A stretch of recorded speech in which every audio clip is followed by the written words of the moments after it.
Today we're going to go over Nutrition 101, just a basic nutrition course for everybody. And I'm going to cover two main questions today. And the first question is probably what I hear the most out of a typical day at work, and that's, what do I eat? First of all, what to eat, what do I eat?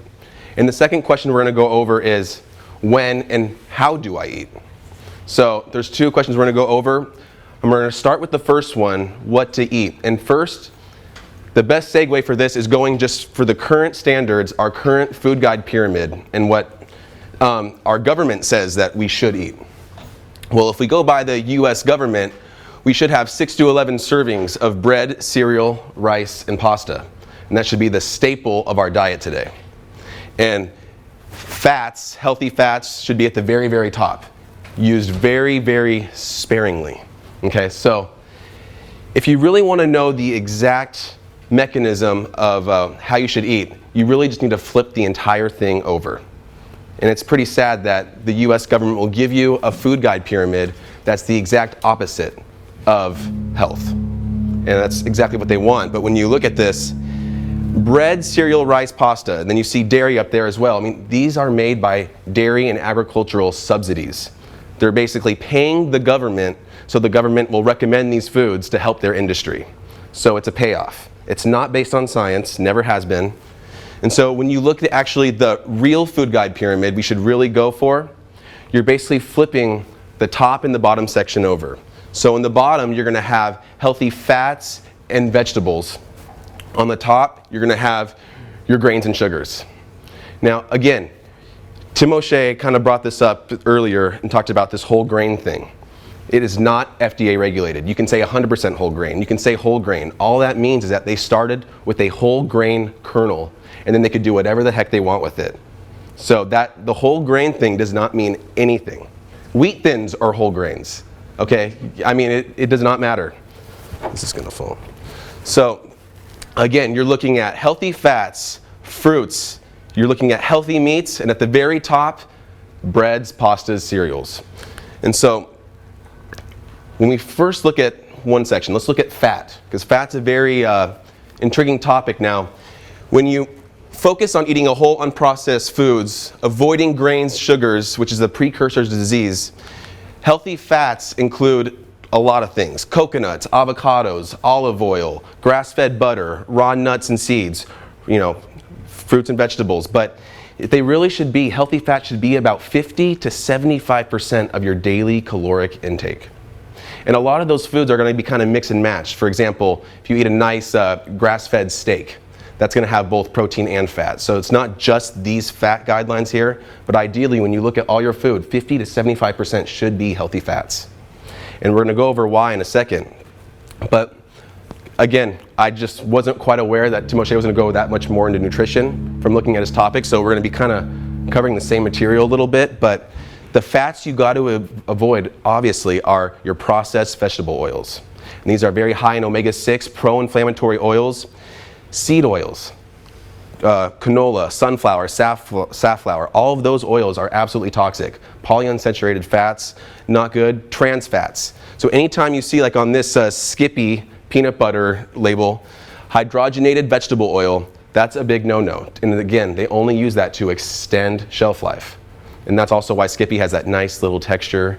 You buy the organic stuff and you got the oil coming up to the top. It's not the same, but again, it's real versus just completely fake, made in a scientific lab. And we obviously don't want that. And so another beneficial fat that we got to look into is omega-3s. And omega-3s are so confusing for so many people because they think that they can just take an omega-3 supplement regardless of what kind and be fine. But you got to realize there's 3 omega-3s that we're talking about. You have marine-based omega-3s and you have plant-based omega-3s, completely different. So your marine-based that you get from wild fish and stuff like that is your EPA and DHA. Plant-based omega-3s is ALA. So they're very, very different, and I'm going to propose to you that the ALA is not important. It's the EPA and DHA that's important. So if you're taking a supplement right now, make sure it has those two in there for sure. ALA is not going to be important for supplementation because we get it enough in our diet. And just to show you what's going on here, this is vital for brain health. Greater than 90% of your omega-3 fats in your brain is DHA. Over 90%, not ALA, not EPA, this is DHA. 30% of the entire fat mass of your prefrontal cortex is DHA. And what's interesting is that all your other omega-3s in the nervous system, in the structural parts of your brain, you're gonna have trace amounts of both EPA and ALA. Very trace amounts there. So it's almost all DHA consisting of that for the health of your brain.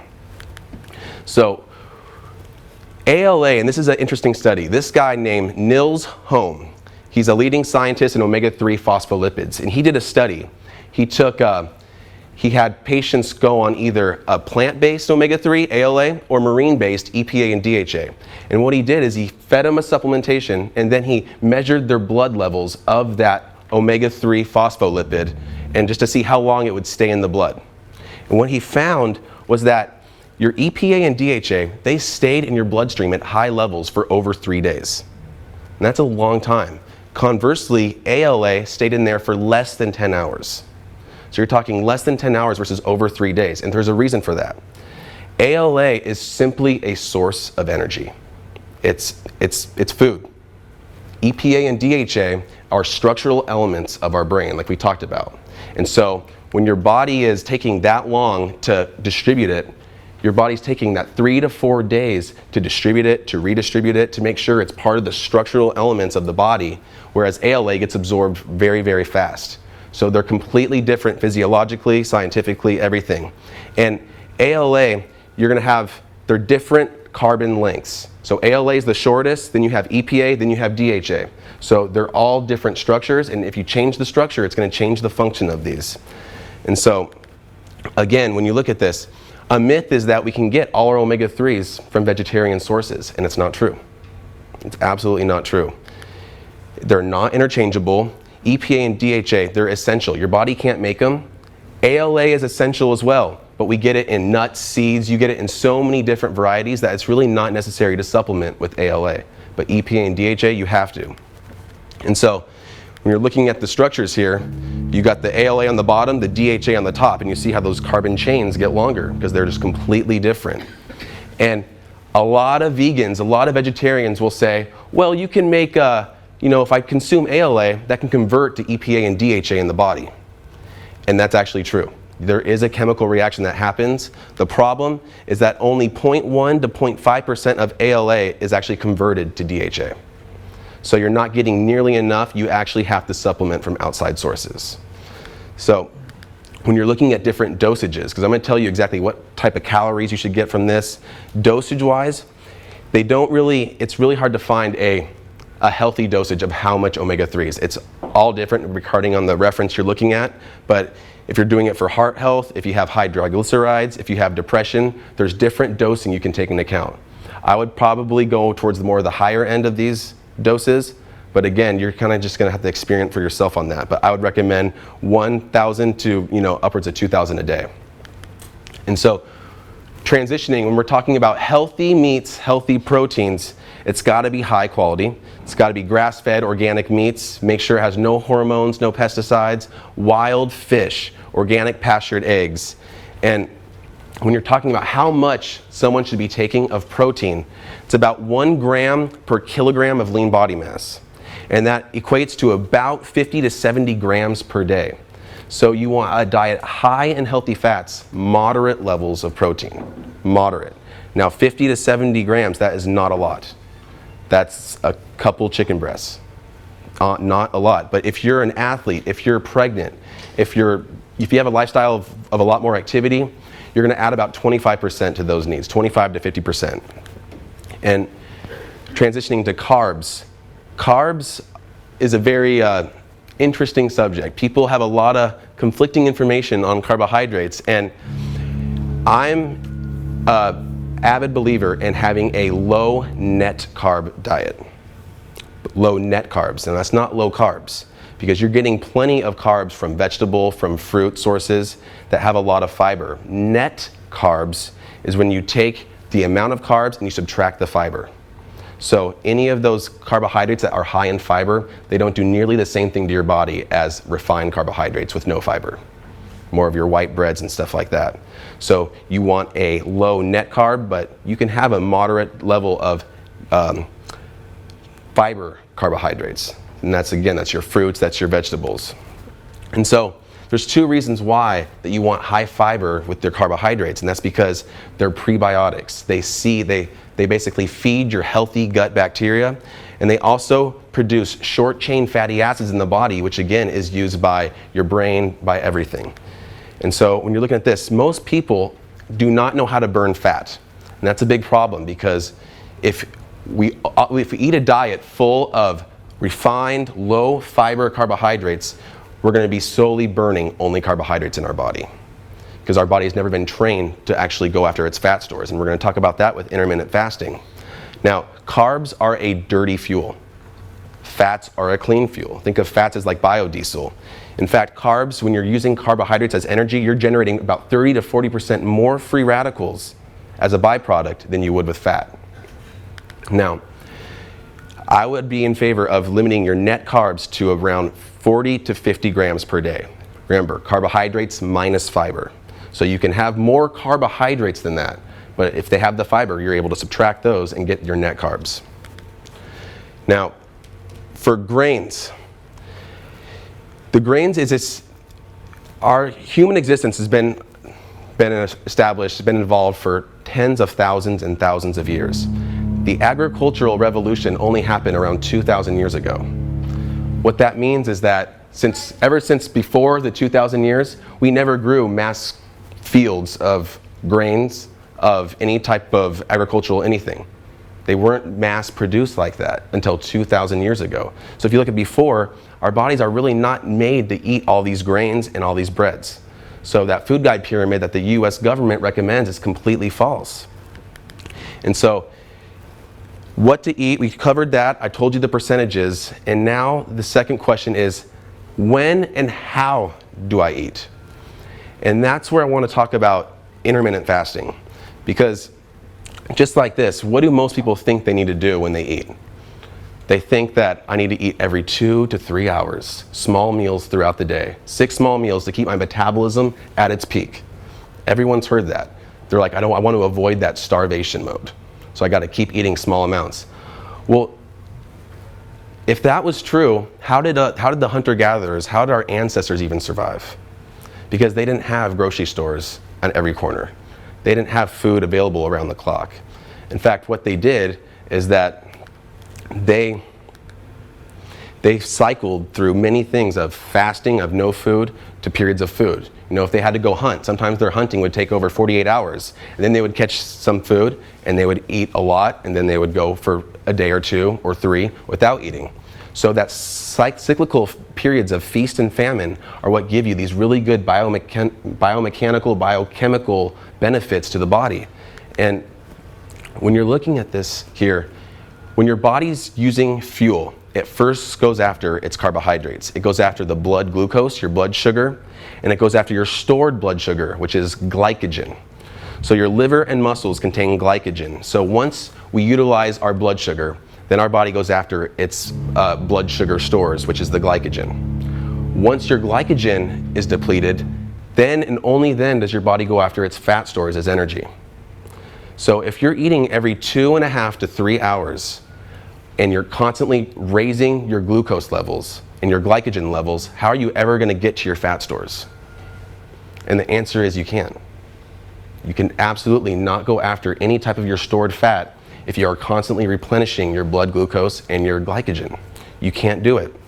And so intermittent fasting is not a diet. It's basically restricting your eating window to, on an average, what I recommend is 8 hours out of the day.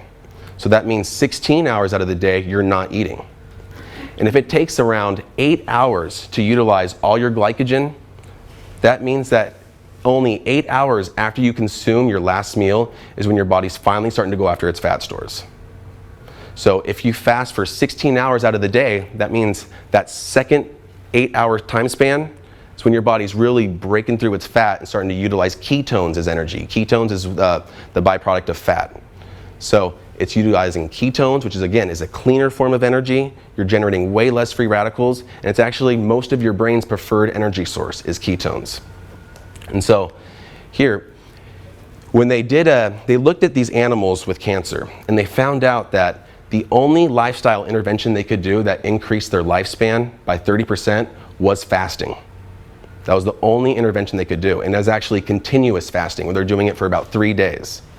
Now, no one's gonna fast for 3 days, or 3 to 5 days. No one's gonna do that. So then what they did is, in the International Journal of Obesity, they came out with a study and they said that intermittent fasting, where you restrict your eating window just throughout the day, actually gives you similar, if not more beneficial benefits than continuous fasting. And so fasting's been around for forever. Ramadan, different, what am I thinking, the Catholic one? Easter, Lent, thank you. Yes. So these have been around for centuries, different fasting periods, and they give you a lot of health benefits. They did even, Ramadan is probably the most natural intermittent fasting study they ever could look at, because in Ramadan you're basically doing intermittent fasting for that entire time. You're not eating throughout the entire daylight time, which again, you're basically only eating for an 8-hour period. And they did blood levels before and after. And I mean, the blood levels, you would think it's a different person after the series of Ramadan, just by doing that, just by restricting your eating window throughout the day. So it's not saying you have to go days without eating. It's just saying skip 1 meal a day and only eat during 8 hours. So instead of waking up and having a huge breakfast, eating throughout the day until dinner time, skip either dinner or breakfast. That's the most easiest part. And for me, I like to go to bed fairly satiated. So I would say go to bed more, I would say skip breakfast, so that way you can have a good dinner at night and it's easier to go to sleep. I don't know about you, but if you're ever trying to go to bed hungry, it kind of sucks. I don't know. So the health benefits. Now I'm just going to read these to you. You're going to normalize insulin sensitivity. You're going to boost your mitochondrial functioning. That's your energy sources of your cells.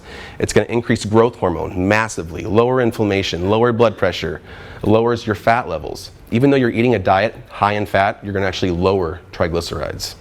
You're going to shed unwanted fat. You're going to reduce oxidative stress. That's from the less free radicals. You're going to live longer. They actually showed you actually live longer by implementing intermittent fasting, and you're going to increase brain function.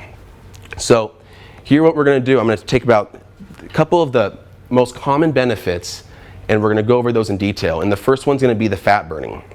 Because again, like we talked about, if glucose, it takes 6 to 8 hours for that glucose and that glycogen to rid itself from the body after a meal, you have to extend your fasting period after that so you can start hitting your fat stores. Now, this way, say that I'm going to skip breakfast, and my first meal of the day is going to be at lunch. So I start eating at 12, my last meal is around 8 o'clock. So I'm eating for only 8 hours out of the day. Then I go to sleep, wake up in the morning, not eating. Right before I want to eat my first meal of the day, say you did an exercise, say you did some strength training. Well, your strength training with 16 hours of fasting in you. You have no recent consumed meal. You have no glycogen, no blood glucose there. So your body's going to be forced to use massive fat as energy, because you're increasing your metabolic demand from the workout, and you've got to use those fat stores. So your body has no choice but to drastically break down those fat stores, turning them into ketones for that energy during your workout. So working out in a fasted state is actually very, very beneficial. The most important meal of the day is actually after your workout. So in terms of human growth hormone, intermittent fasting has been shown to increase up to 2,000% of human growth hormone in men, about 1,300% in females.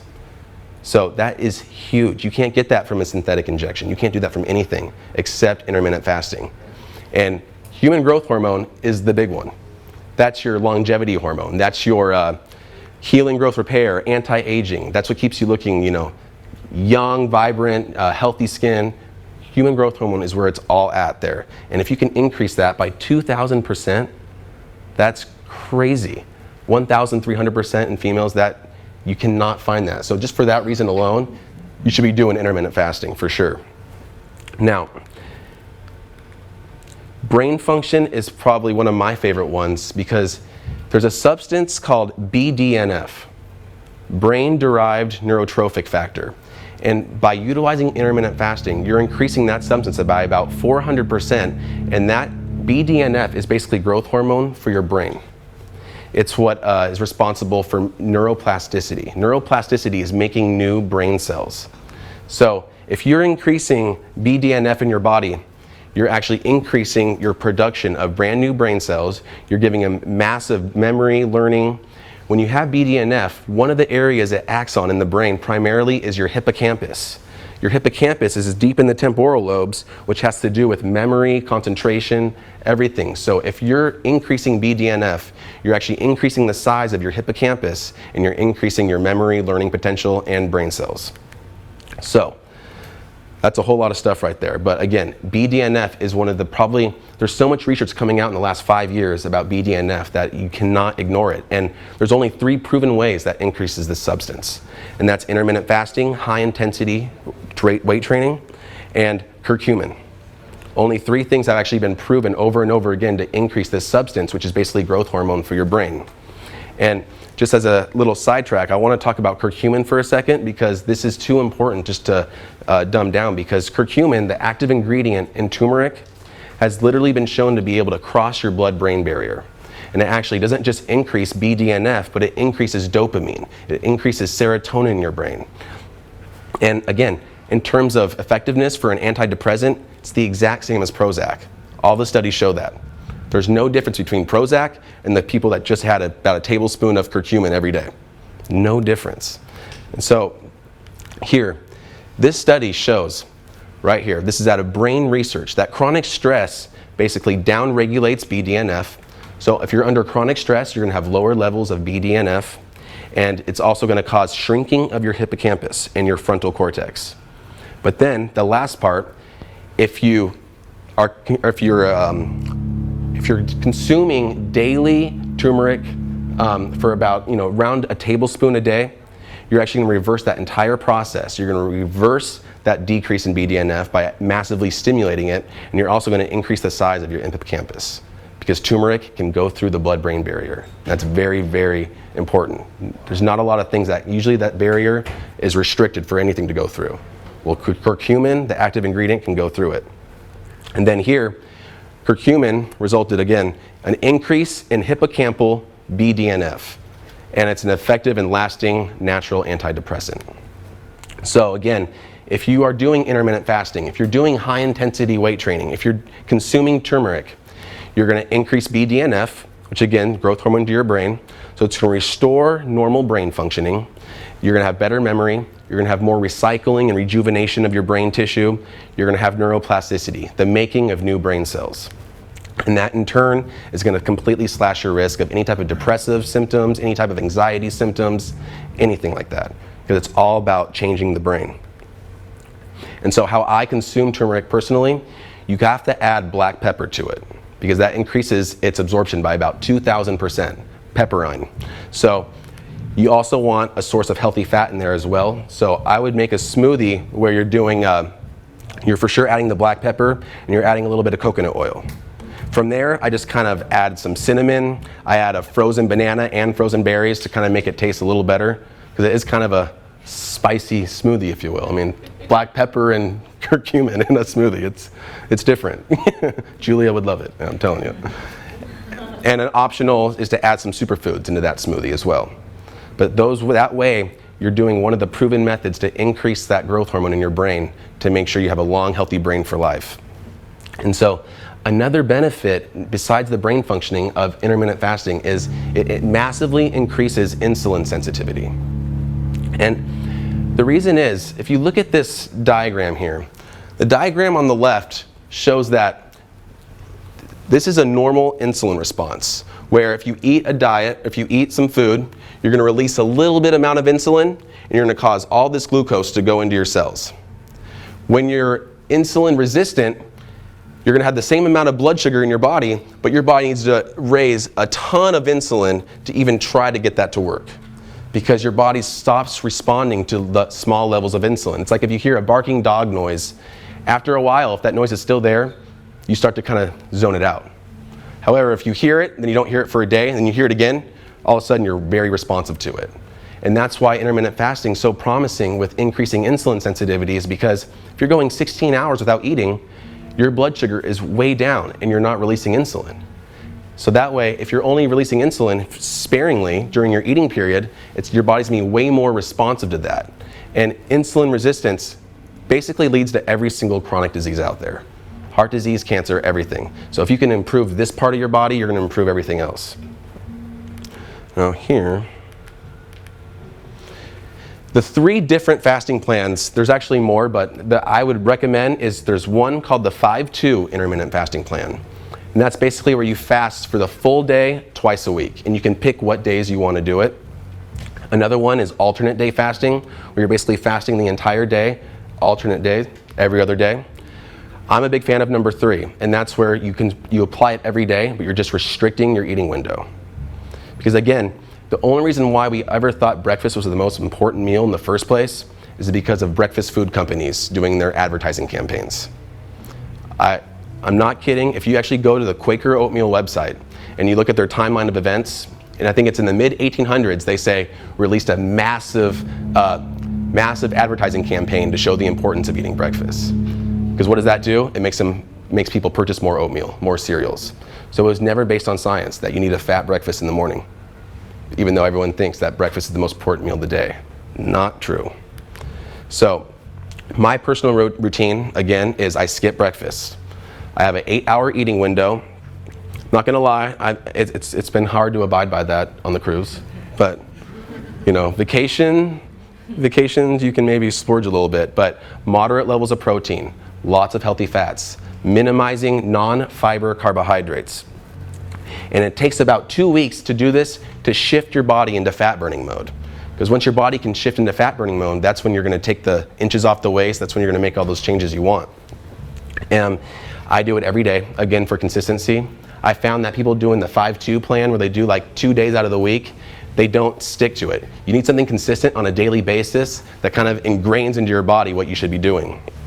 And again, if you're pregnant, if you're a child, I would not do intermittent fasting, because at those certain times, all you really should care about is just getting healthy nutrition for growth and development. And especially if you're pregnant, you know, you're feeding another one as well. So I wouldn't recommend a fasting plan for those 2 populations specifically, but everything else, it's fair game, and it's highly encouraged to do so. And so in the morning, I skip breakfast. Organic coffee or organic tea is completely fine because it has no calories, or very minimal, but has no carbohydrates. So it's not gonna spike your insulin levels. And one thing you can do, and this is what I do personally, is I add a little bit of grass-fed butter and a little bit of coconut oil to my coffee, and I blend it up in the morning. And what that does is that's pure fat sources. So it has no carbohydrates to increase insulin, so I can effectively still be in my fasting period by doing that. And by doing that, you're giving your body these easily digestible fats, especially your brain, to maintain its energy during that new eating program that you guys are gonna be starting out with. So sometimes if you're just gonna start this right away, you're gonna be a little hungry in the morning. You know, you're gonna be used to having that breakfast first thing in the morning. When you go without it, this coffee or you can do it with tea or anything, those easily digestible fats are gonna kind of help your brain kind of get by with that little energy boost in the morning. And that's what I like to do. And so, again, when you combine intermittent fasting with your workout, and you start to work out and do your exercise program in a fasted state, you're gonna completely magnify all the benefits we just talked about. And I love it. We have to end with this little thing. It sounds crazy, you know, fasting, fasting while you're exercising. But again, it only sounds crazy if you haven't tried it. Once you try it, you'll know what it's all about. And all my references are here. Appreciate you guys. Thank you.